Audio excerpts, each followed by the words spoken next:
E aí, pessoal, tudo certo? Hoje a gente vai fazer aquela análise detalhada do HGRU11, o Pátria Renda Urbana. A ideia é a gente mergulhar fundo no último relatório mensal e entender o que ele nos diz sobre a saúde e a estratégia desse fundo, que é um dos queridinhos de tijolo aí no mercado. Bom, e antes de mais nada, vamos colocar todo mundo na mesma página, o que é super importante. Todas as informações que a gente vai ver aqui são do mês de setembro de 2025, tá? E elas foram tiradas do relatório que a gestão do fundo publicou agora, em outubro. Ter essa referência de tempo bem clara é fundamental para a gente entender direitinho o momento do fundo. Para nossa conversa ficar bem organizada, a gente vai seguir um roteiro bem simples. Primeiro, vamos dar uma olhada geral nos números de setembro.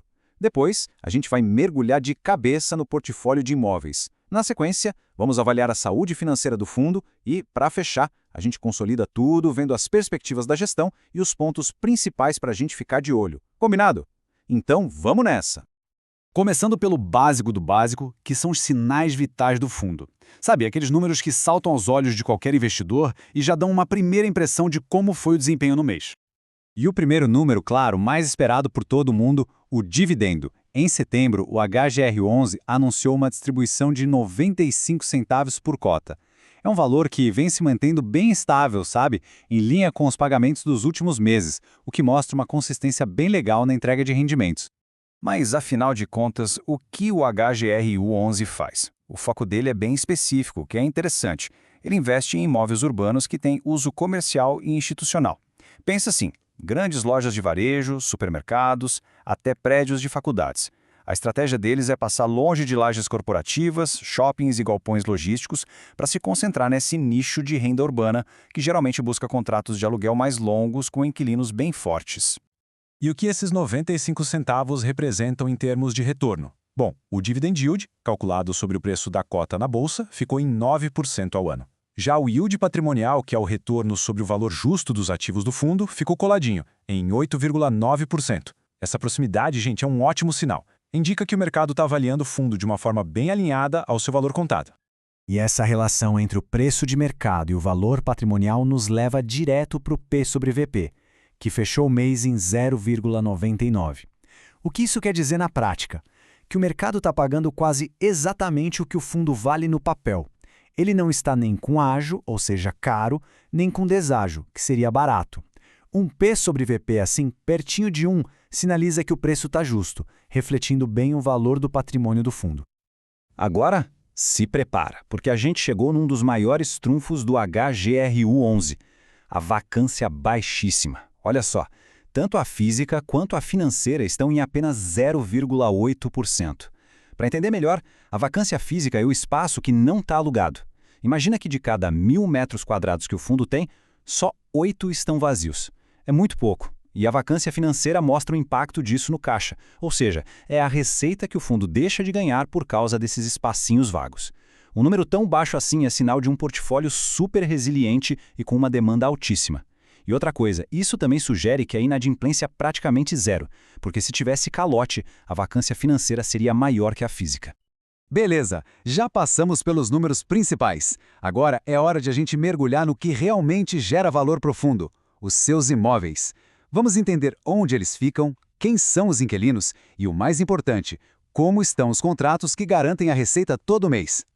A diversificação geográfica é sempre um ponto crucial para mitigar riscos. No HGRU11, a gente vê que a receita está bem distribuída, mas com uma concentração importante em eixos econômicos bem fortes do país. Olha só, 25% da receita vem do varejo de alimentos em São Paulo. Depois temos 22% do setor educacional na Bahia e mais 20% do varejo alimentício em Minas. Juntos, esses três polos já representam mais de 2/3 de toda a receita, o que ancora o portfólio em mercados bem robustos. E quem é que paga essa conta todo mês? A carteira de inquilinos é formada por gigantes. Carrefour e Assaí, só os dois juntos, respondem por impressionantes 47% da receita, quase metade. Pernambucanas e a IDEUX também são nomes de peso. Essa concentração em empresas tão grandes traz uma segurança enorme, né? Afinal, o risco de crédito é baixo. Mas, por outro lado, é sempre um ponto de atenção, já que a saúde do fundo fica bem atrelada ao desempenho desses grandes nomes. O relatório não mostrou nenhuma movimentação importante de inquilinos este mês. E como esses aluguéis são corrigidos ao longo do tempo? Aqui a gente vê uma característica muito forte do HGRU11.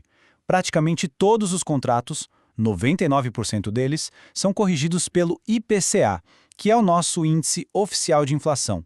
Isso, pessoal, é uma proteção excelente para a receita do fundo, porque garante que os aluguéis não percam o poder de compra e acompanhem o custo de vida. Dá uma previsibilidade gigante para os reajustes anuais. A estabilidade do fluxo de caixa depende muito do prazo dos contratos. E o que a gente vê aqui é muito positivo. A grande maioria da receita, 67%, vem de contratos que só vão vencer lá para frente, a partir de 2029. Isso se reflete no WALE do fundo, que é o prazo médio que ainda falta para os contratos acabarem e que está em robustos 9,7 anos. Essa longevidade toda dá uma segurança enorme para o fluxo de rendimentos, diminuindo o risco de ter imóveis vagos e os custos de renegociação. O relatório também não indica um grande volume de revisionais, que são aquelas renegociações de valor que podem acontecer a cada 3 anos. Isso reforça ainda mais a previsibilidade da receita. Ok, já entendemos bem o portfólio. Agora vamos para a parte financeira.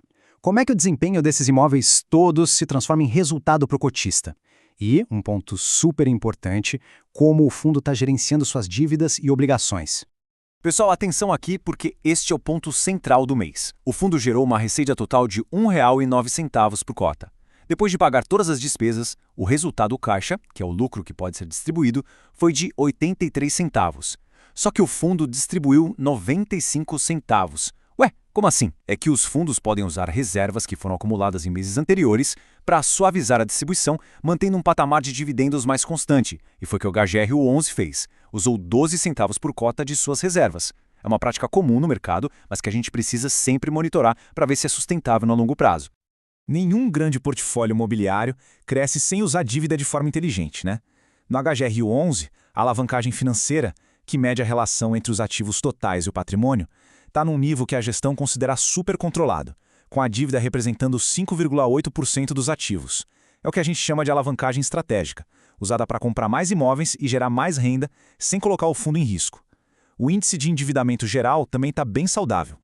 E como essa dívida está dividida no tempo? O fundo tem obrigações de mais ou menos 129 milhões de reais para pagar nos próximos 12 meses. A gestão informa que esses pagamentos já estão mapeados e estão cobertos pelo caixa do fundo e por valores que ele tem para receber da venda de alguns ativos. Isso dá uma tranquilidade em relação à liquidez de curto prazo. O resto da dívida, quase 266 milhões, tem um prazo de vencimento bem mais longo, o que dilui o risco ao longo do tempo. E para a gente fechar e amarrar todas as pontas, vamos consolidar o que a gente viu e trazer a visão da própria gestão do fundo sobre o momento atual e o que vem pela frente. Esse trecho dos comentários do gestor diz muita coisa. Mostra que a gestão está ativa, está em campo. De um lado, eles estão gerenciando a devolução de um imóvel, o que sempre exige atenção. Mas do outro, e isso é bem interessante, eles estão buscando renegociar aluguéis que eles acham que estão baixos, o que pode gerar mais receita lá na frente, sem precisar comprar nada novo. É a gestão de portfólio na prática, tentando otimizar o que já está dentro de casa. Então, para a gente resumir a ópera de setembro, o cenário é bem claro. Do lado positivo, a qualidade operacional do portfólio é indiscutível. Vacância quase zero, contratos super longos e inquilinos de primeira linha. Como pontos de atenção, a gente tem a distribuição que consumiu um pouco das reservas, uma prática que, como a gente falou, não dá para manter para sempre, e a necessidade de acompanhar de perto como vão terminar essas renegociações de aluguel com o grupo DMA, que pode ser tanto um risco quanto uma ótima oportunidade. E tudo isso deixa a gente com uma pergunta no ar para refletir. O fundo construiu um portfólio extremamente sólido e de alta qualidade. A questão agora é, daqui para frente, o crescimento do HGR11 virá da otimização desses contratos que já existem e de uma gestão financeira eficiente da dívida, ou o caminho será buscar novas aquisições? É exatamente isso que a gente vai continuar acompanhando nos próximos relatórios. Valeu por acompanhar a gente nessa análise e até a próxima!